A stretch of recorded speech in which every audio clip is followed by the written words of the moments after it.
It was like any other night when we went to Mika's house. Johnny cooked a tasty dinner. Bonjour à tous. Au cœur d'un village planétaire comme celui dans lequel nous vivons, il est forcément indispensable de parler plusieurs langues. Il y a d'abord l'anglais, bien sûr, le classique, l'indémodable, et puis l'allemand, l'italien et l'espagnol que nous connaissons tous, mais il y a aussi le chinois et le russe qui viennent en puissance et que les recruteurs apprécient de plus en plus. Et pour en savoir plus sur l'importance des langues et en quoi elles peuvent vous faire passer un cap professionnel, eh bien je reçois aujourd'hui Cécile Loyer. Bonjour. Bonjour. Vous êtes la responsable marketing de Tell Me More, qui est une plateforme d'apprentissage des langues en ligne. Première question, est-ce que nous, Français, sommes bons en langue? J'ai cru entendre que non. On est moyen. On est moyen. Il y a pire. Il y a pire, en gros, au nord de l'Europe, on est plutôt bon. Alors, je parle surtout de l'anglais. Au sud de l'Europe, on est plutôt mauvais. Alors, comme nous, on est au milieu, ça tombe bien. Non, les langues nordiques sont plus proches de l'anglais. Donc, forcément, ces populations-là ont plus de facilité à l'apprendre. Et c'est dû à quoi? Est-ce que notre système éducatif en termes de langue est assez performant? Est-ce que c'est dû à ça? Oui, alors on ne va pas trop taper dessus. Ça s'est beaucoup amélioré. Vous savez qu'on apprend l'anglais dès le CE1, bientôt en maternelle, on en parle. Donc ça s'améliore aussi avec l'anglais renforcé, les classes européennes au collège. Donc les futurs diplômés ont un bien meilleur niveau que nous. Et par ailleurs, alors pourquoi les autres sont meilleurs, en dehors du fait que leur langue est plus proche de l'anglais, c'est aussi parce qu'il y avait sans doute une moindre culture de leur langue. Et par exemple, tout ce qui est film américain, séries, etc., n'est en général pas doublé. Et donc, les jeunes apprennent l'anglais avec la version originale des films et avec des sous-titres. On parlait du système éducatif français. C'est récent, cette prise de conscience, parce que je me rappelle, il n'y a pas si longtemps, quand j'étais à l'école, moi j'ai commencé à apprendre l'anglais au CM2, maintenant on en parle dès la maternelle. C'est comme si d'un coup, le système éducatif français s'était dit, mais mince, bien sûr qu'il faut apprendre l'anglais dès le berceau. Ça a 7-8 ans en fait. Les pédagogues ont insisté sur le fait que plus c'était appris tôt, plus c'était facile à apprendre. On dit même que quand on apprend une première langue tôt, on a plus de facilité à en apprendre une deuxième. Donc, prise de conscience, effectivement, de l'éducation nationale. Alors, quelle langue nous parlons le plus? L'anglais, c'est plus de 60%. Sûr. Ensuite, les autres langues, c'est loin derrière. C'est autour de 8, 7, 6%. Alors, 6%, c'est l'allemand qui est passé derrière maintenant. Et effectivement, l'italien et l'espagnol sont devant. Et je parlais dans ma présentation du chinois et du russe, enfin du mandarin et du russe. Est-ce que c'est quelque chose qu'on constate? C'est encore anecdotique. C'est à 1% de nous, par exemple, de nos ventes de logiciels de langue qui sont assez représentatives vu le nombre d'apprenants qu'on a en France. Et dans les collèges, beaucoup aimeraient apprendre ce type de langue, mais en fait, c'est l'offre qui manque. Il n'y a pas assez de profs de chinois, par exemple. Alors, qu'on soit cadre, qu'on soit demandeur d'emploi, qu'on soit étudiant en fin de cycle, qu'on soit même dirigeant d'entreprise, pourquoi s'intéresser aux langues? Finalement, on peut se dire que quelqu'un qui est sur son marché, ici en France, n'a pas forcément besoin de parler toutes les langues du monde. Tout le monde n'en a pas besoin. Maintenant, d'un point de vue enrichissement, développement personnel, il y a un intérêt indubitable pour une ouverture aux autres cultures, et pas rester effectivement cantonné dans sa vie locale. Et puis même si on est sur un marché, il suffit d'être sur un marché à Biarritz ou à Saint-Rémy-de-Provence pour devoir parler l'anglais avec les touristes. Mais tout le reste de la population, on peut dire, c'est principalement un besoin pour la carrière. C'est devenu absolument indispensable. Il y a un eurobaromètre qui est paru là, début de l'année, qui a interrogé 7000 DRH en Europe.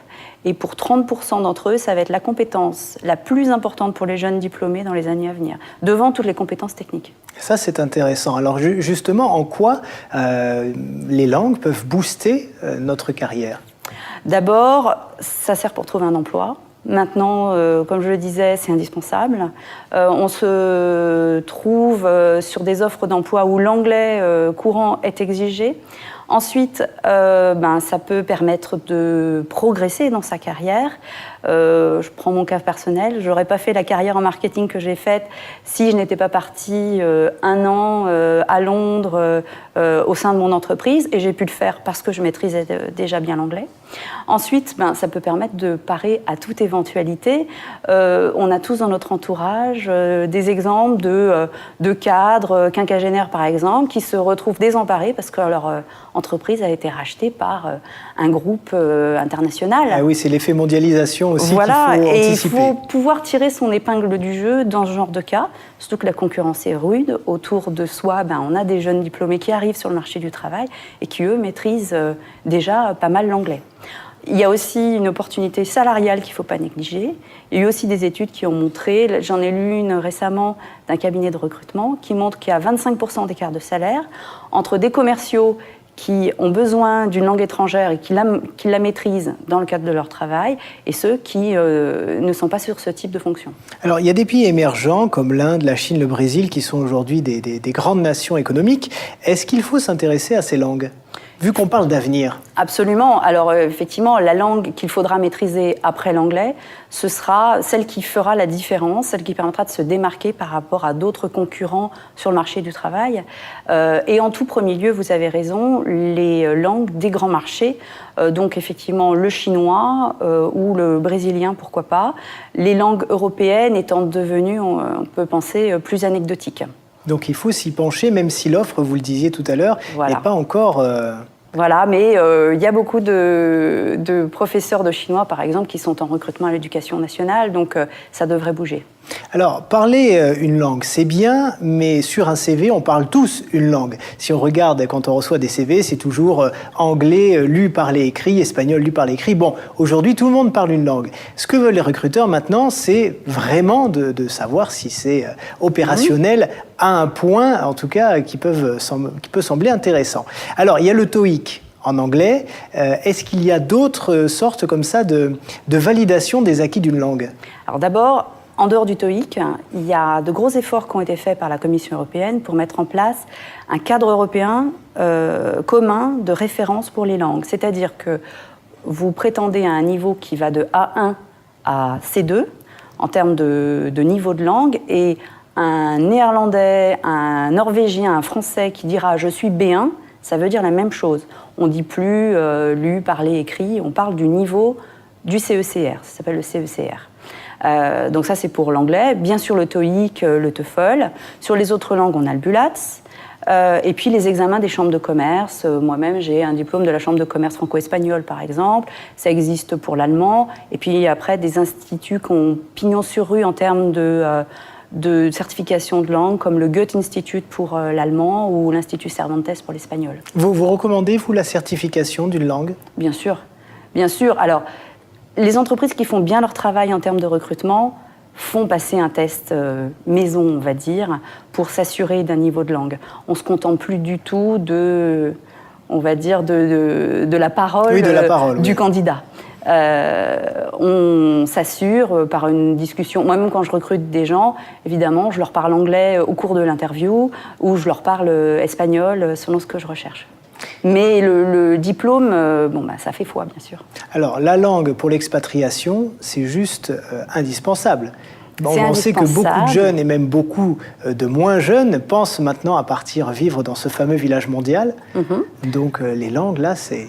Alors, c'est indispensable, mais l'enseignement supérieur, maintenant, permet d'apprendre une langue. Il n'y a pas une école de commerce qui oblige pas ses étudiants à faire 6 mois de stage ou 6 mois, un semestre d'études à l'étranger. Les ingénieurs, depuis quelques années, ne peuvent plus avoir leur diplôme sans un score minimum au TOEIC. Donc, tout le monde s'est déjà un petit peu expatrié parmi les jeunes diplômés.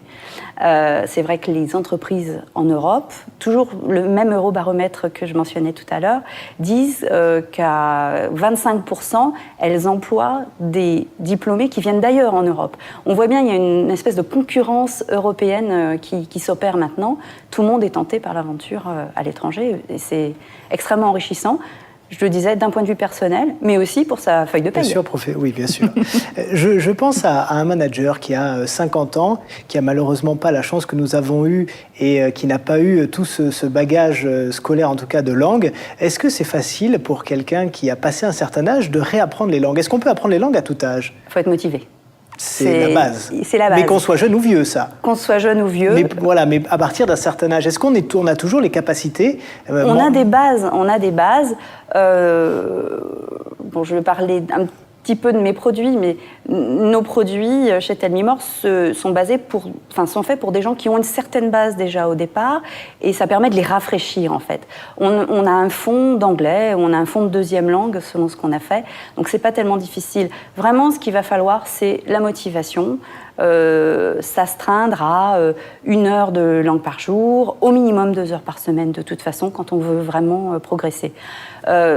On dit, pour passer d'un niveau à l'autre du fameux CECR, il faut au minimum 40 heures de travail.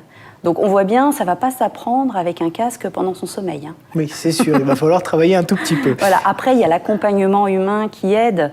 Maintenant, vous avez une offre, par exemple, de cours par Skype, qui rendent les choses avec un professeur en face à face, qui vient compléter du e-learning que vous faites par ailleurs, par exemple, qui va donner un aspect plus humain, et on a des élèves qui attendent avec impatience leur futur cours avec Debra qui est basée aux États-Unis. Oui, aujourd'hui, les techniques de l'information et de la communication, surtout, permettent d'apprendre tout le temps et partout. Surtout. Exactement, et d'être en contact avec la culture du pays. On peut apprendre une langue en écoutant effectivement une web radio américaine. On peut regarder des films en VO très faciles avec Internet. On va même sur YouTube, on trouve des cours donnés par des Australiens à l'autre bout du monde. Alors justement, ça fait partie de quelques petites techniques pour apprendre les langues. Est-ce que vous en avez d'autres? Donnez-nous et donnez à nos téléspectateurs des petits trucs pour qu'ils puissent s'abreuver comme ça de tout un tas de langues. Alors tout ce qui a le vent en poupe, c'est tout ce qui est effectivement lié au web. Alors là, il faut se méfier. Il y a des choses gratuites qui donnent un petit vernis. Il y a des méthodes payantes, comme la nôtre, et qui sont payantes tout court d'ailleurs. Donc il y a le e-learning qui a l'avantage de bien se caser dans un emploi du temps, de même que tout ce qui est cours Skype, parce qu'on le fait depuis chez soi, on le fait à des fuseaux différents, horaires différents de son propre fuseau horaire. On peut avoir un cours avec un Américain le soir très tard chez soi, par exemple. Ensuite, il y a des méthodes classiques, le livre, le CD audio. Donc, comme vous le disiez tout à l'heure, les films en VO. Les films en VO, bien sûr. La TNT. Personne ne le sait, mais vous pouvez, sur la plupart des chaînes de TNT, voir un film en version originale. Il suffit de choisir les bonnes options de langue sur sa télécommande. Et on a le film en VO avec les sous-titres, par exemple, pour les malentendants, en VO aussi.